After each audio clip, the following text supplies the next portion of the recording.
Hey everyone, it's Andrew Fazekas, the Night Sky Guy here, talking about what else the night sky for this week. Thanks so much for joining me. It is April 3rd, 2023, a Monday, broadcasting from Montreal, Canada. It's cloudy but mild. Snow is melting where I am. I hope you had a great weekend wherever you are. Love to hear where you're watching from, where you're joining me. Put it in the comments. I love to see that. And if you like this video, please make sure to show your support by subscribing to my channel, whether you're watching on Facebook, Twitter, or on YouTube or Twitch. I'd love to have your support so I can keep bringing these videos about the night sky into your homes every week. Wow. So Monday, April 3rd, of course, the big news is not as much as in the night sky. Well, in general, I guess the moon being in the sky, if you've seen it, it's there, but the big thing is about human space exploration program announcing the crew of Artemis 2. NASA has announced today their crew for the second follow-up mission to Artemis 1, which you may have followed, the uncrewed Orion capsule going around the moon. It was a shakedown on technology. And now we announced the crew, basically, of who's going to be going to the moon, orbiting the moon next year, probably, hopefully late next year is when it's going to happen. This is the crew. We've got the commander, Reed Weissman, who is a veteran aviator, military aviator, as a veteran of a mission to the International Space Station, has been in space before. He's the commander of Artemis 2. You've got Victor Glover, also in his late 40s. He was actually part of a Dragon X SpaceX capsule mission back in 2021 and was on board the International Space Station for 6 months. He is the pilot of Artemis 2 mission. Then you've got Christina Koch, who is also in her 40s, is an engineer, and as a veteran of 6 spacewalks, holds the record for the longest female person in space at 328 days on board the International Space Station. And then you've got Jeremy Hansen on the right here. He is a Canadian Space Agency astronaut, the one Canadian on board, making this an international mission. He's also in his 40s. He's a fighter pilot, part of the Canadian military, and then recruited in 2009 as part of the Canadian Space Agency's Astronaut Canada program. This is going to be his first flight into space, but he's been working with NASA, training NASA and other astronauts officially in Houston at the Johnson Space Center, heavily involved in the collaborative efforts between the two nations in the Artemis program, and now he is a mission specialist along with Christina aboard this mission. And this mission is going to be really, really cool. It's going to take 10 days to go around the moon. Orbit the moon will be the farthest that humans will have ever gone, go past where the Apollo 17 astronauts, the last time we were in the vicinity of the moon 50 years ago. Really big stuff. And why I'm also talking about this is that the moon is in the night sky. We can actually see the moon in the night sky. I'll show it to you right now on our planet. It's something to ponder about humans' exploration of space. Where the moon is, well, if you look at the evening sky after darkness falls, and this is showing us what the sky looks like just after sunset. And if we just go a little bit, maybe an hour after sunset, and you look towards, let's see here, the sky, you'll see the moon pop up as the sky gets darker. You can see there is the full moon right there in the southern horizon. That's at like 3 a.m. You can see it. There it goes. Why is it so low? I'm going, maybe let me see where my location is. Oh, that's why it's recognized. Okay, hold on. Let me just change my map location. And this is important, by the way, when you're using planetarium programs to have the right location. I don't know why it was up there. Of course, I'm going to set it to Washington, D.C., about mid-northern latitude, and there you go. And you can see the moon. If I go back and set this to, say, at sunset, you can see the moon is going to pop up. Let's see how many hours after sunset. There you go. By about midnight, you'll see the moon pop up. There you go. And look at that. You see, it's really amazing to think about that. We're going to be near the moon in a short time. Probably the end of next year is when the Artemis 2 is going to launch and going to be orbiting the moon. It's really something quite spectacular. If you think about it, it's incredible. It's been 50 years since the last time that we've gone to the moon. Way too long, I think. There it is. There's the moon in the east. You can see it. It's near total. It's almost a total full moon. That's going to happen on April 6th, in just a few days from now. If I just fast forward to April 6th, which is Thursday, you'll see the moon rising in the east just as the sun sets in the west. So just turn your back to where the sun sets. Find a great spot that has a really clear view to the low eastern horizon, and you'll see the full moon rising. And what's going to be really neat is that the full moon will be near the star Spica. Look for this brilliant blue star. It's in the constellation Virgo. And so the April full moon, by the way, is also known as the pink moon in the Farmer's Almanac. And that is kind of neat. It's not going to look pink, by the way. It gets its name pink full moon for April because this is the time of the year we see pink-colored flowers starting to bloom after a winter time, right? So that's North American kind of nomenclature, popularly known as the pink moon. And so we'll see that full moon. It officially happens, by the way, on Thursday, April 6th at 12:35 p.m. Eastern time. Okay, that is, of course, during the daytime, but you can watch the full moon rise a few hours later after sunset in the east. So that's where it'll be. And if you wait until it gets dark, as I have it here on my planetarium program, you'll see that bright star Spica. What's neat about Spica, by the way, is that it's a star that's, get this, 250 light years away. So, folks, this is where, you can try to wrap your head around what you're looking at.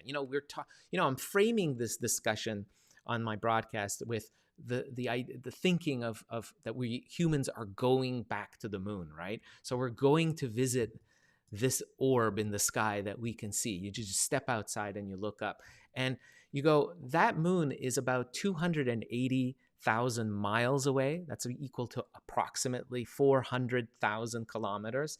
It's going to take 4 days for the Artemis 2 crew to get to that moon, to get there. 4 days in a tight space in the Orion capsule, moving across that gulf of space that separates the Earth and its lone natural companion, the moon. Really something amazing to think.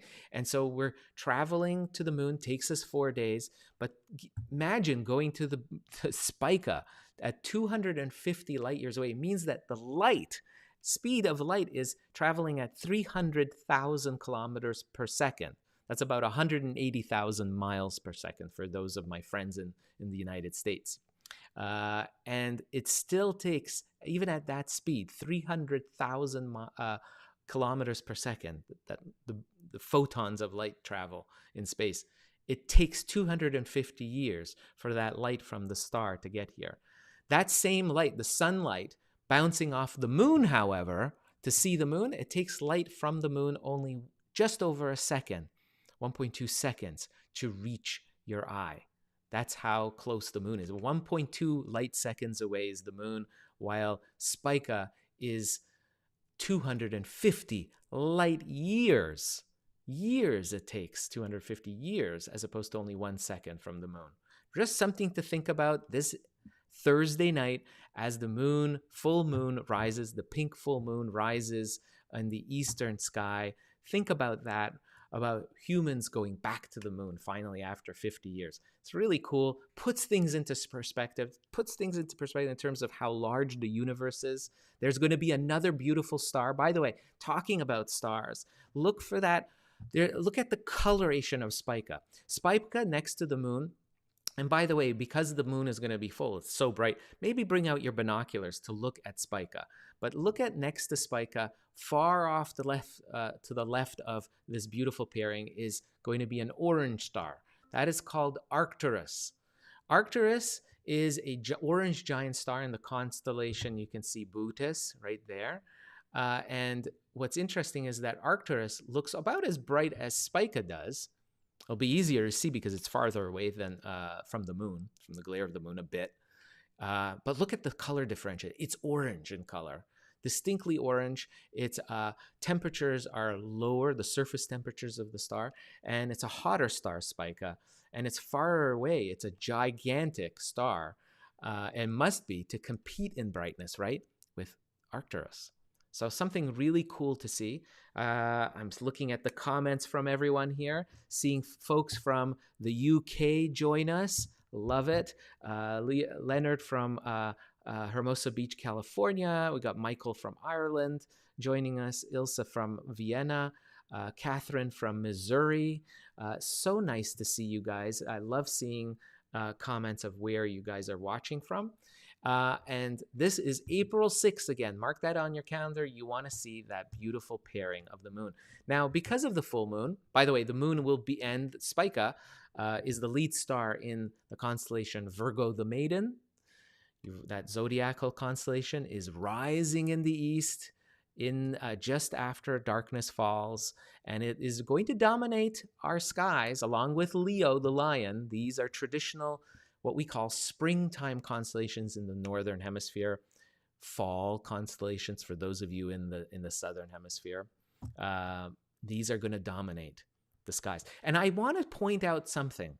Even though we have the moon to contend with, and it's not great to look for deep sky objects beyond our solar system this week because of that near full moon, what I want you to notice, do you notice that there's not that many bright stars as we see in the southwest with all of the retinue of Orion, the Hunter, and all of its other stars? There's lots of bright stars in the southwest. Those are traditionally our wintertime constellations in the northern hemisphere. It's not by accident. This is an area of sky in the springtime where Virgo and Leo are, where it's a window outside of the Milky Way galaxy. There's a sparsity of stars, and this offers a wonderful window for backyard skywatchers to look for things like galaxies, other galaxies beyond the Milky Way, out into the grand universe beyond our Milky Way. So we'll be talking more about that probably next week and the week after, when the moon will be out of the sky in this part, particularly this part of the sky, where we can look for deep sky objects. With the moon there right now, this area, which is really normally filled with deep sky objects, they'll be basically you'll be blinded by that glare of the full moon right now. And this is, by the way, Thursday, but I mean, if we kind of move back, Wednesday, you can see the moon is still with Spica. Again, this is in the east, so you can look for Spica in the moon even Wednesday, April 5th and 6th. The moon you can see Tuesday, and this is Monday as I'm broadcasting where the moon is. You can see day by day how it's moving. I'll be posting all of this on my timeline on Facebook, YouTube, Twitter, so you can check it out for yourself each night where the moon is. It's a great guidepost to learning the sky. So Leo and Virgo are the two main constellations that the moon is going to go through this week in the next few days. So check that out. Also making news, got to talk about it a little bit briefly before I go, are the bright planets at sunset. This is now sunset looking towards the west. If you didn't catch last week, the big planetary alignment that everyone was talking about, I hope you saw my kind of hype alert that despite what the news media and vast majority of folks online were talking about looking at the 5 planets, Jupiter and Mercury were pretty difficult to see. This week, Mercury has risen higher in the sky, and we'll do a little bit more. This is Monday. Look at Mercury right down here. It's lost kind of in the glare of the sunset. If you wait about a half hour after sunset, I'm going to show that what it looks like. This is what it looks like. Jupiter, forget about it. It's too close to the sun. That won't really work. But Mercury is climbing higher. This is a half hour after sunset. Use your binoculars. Look towards that western sky, low to the west, and you'll find Mercury. Looks like a little dot hanging in the glow of the sunset. But look what happens to Mercury over the next few days. Mercury will continue to rise a little higher each night. This is Tuesday, April 4th, April 5th, Wednesday, Thursday, Friday, Saturday, Sunday. You see what's happening to Mercury there? It's by Saturday and Sunday, Mercury is going to actually get closer to Uranus, the green planet. So if you have binoculars, by Monday next week, they're too far apart for just, but you can to be seen at the same time with binoculars. But you can use Mercury as a guidepost for finding Uranus, kind of scanning to the upper left of Mercury. If you're in the northern hemisphere, upper right, Mercury will be along this diagonal. If you're in the southern hemisphere, just the mirror image of this in the southern hemisphere. But this is Venus, very bright. Mars up there, also very bright. Bright enough to be spotted. I've been watching it. I'm just outside of Montreal, a 3 million population city, and I can see it on the edge of the city I live, and clearly visible. These 2 planets are a joy to see. And of course, they're filled with these other bright stars around it. I'll post a sky chart to this as well, so all of you guys can get to see this. Guys, I love your posts. Thank you very much in your comments. Love seeing where you're watching from. A big shout out to Nilgün from Turkey. Love to see that of you there. Sorry for there was a phone call. Everyone's kind of calling me right now because of the Artemis mission to do interviews, and I'll be actually, if you're in Canada, I'm going to be on CBC Radio doing interviews right across coast to coast to Canada about Canadian contribution to the Artemis mission. It's always something happening in space, guys. It's really incredible. Before I go, just quickly, don't forget, I've got my book, Backyard Guide to the Night Sky, out by National Geographic, best-selling book on Amazon, available wherever books are sold. If you're interested in getting a signed edition, signed personally dedicated copy, I'm selling those on my website, thenightskyguy.com. Also selling Atlas, the brand newest book where I'm a contributing writer to the Stargazer's Atlas. I basically did the entire heart of this atlas, all 88 constellations, deep sky objects. There's stuff on the mythology, cultural connections, everything to deal with all 80 constellations that are visible around the world at the heart of this atlas. And then it's padded with amazing chapters on astrotourism, archaeoastronomy, the science of all the celestial objects that are in the sky. It just runs the gamut of everything. So also signed editions available on my website, thenightskyguy.com. I'll put links in that, of course, in the comments section. Phew, lots of stuff. So thanks for tuning in.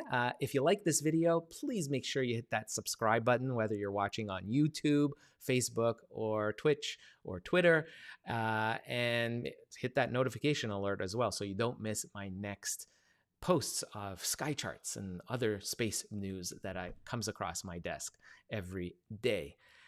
Thanks a lot for your attention. I hope you're going to have a great day. And until the next video, I wish all of you clear skies. Bye-bye, guys.